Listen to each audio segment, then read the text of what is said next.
NTV recently aired a story of Edson Kamwesije, a Ugandan who died in the Russian-Ukrainian war. He left Uganda hoping to get some casual work, but was surprised when after arriving in Russia, he was recruited into the Russian army. However, his route to Russia remains unclear, with questions as to whether he was trafficked.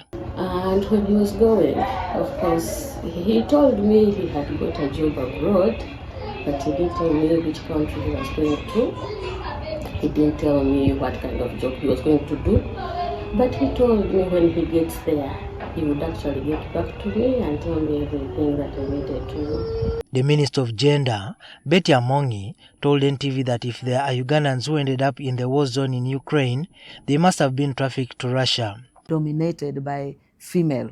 So if there's any Ugandan who are in the battlefront in Ukraine, they would have gone through the trafficked route. And I know of many Africans who have ended up there, but they have been trafficked. Amongi says government plans to take people to Russia in collaboration with the Ugandan ambassador to Russia. Only girls will benefit from the offer. Called Alabuga.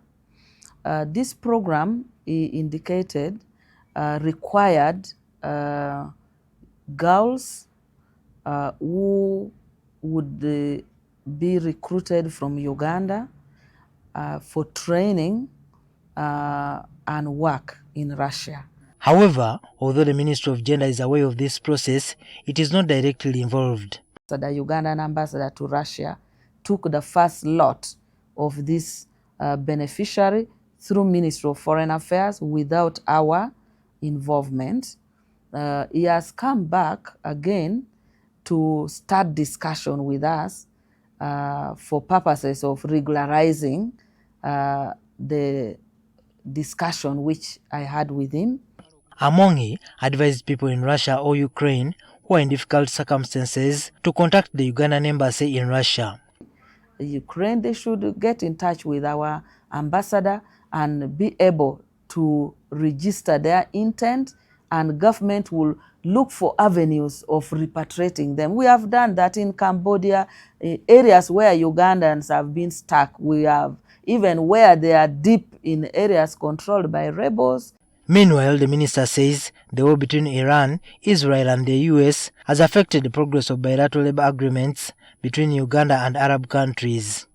Interestingly, there are even, within this period of war, there are even companies in the Middle East where we have signed bilateral labor agreements that are issuing some of our companies with requirements for construction workers.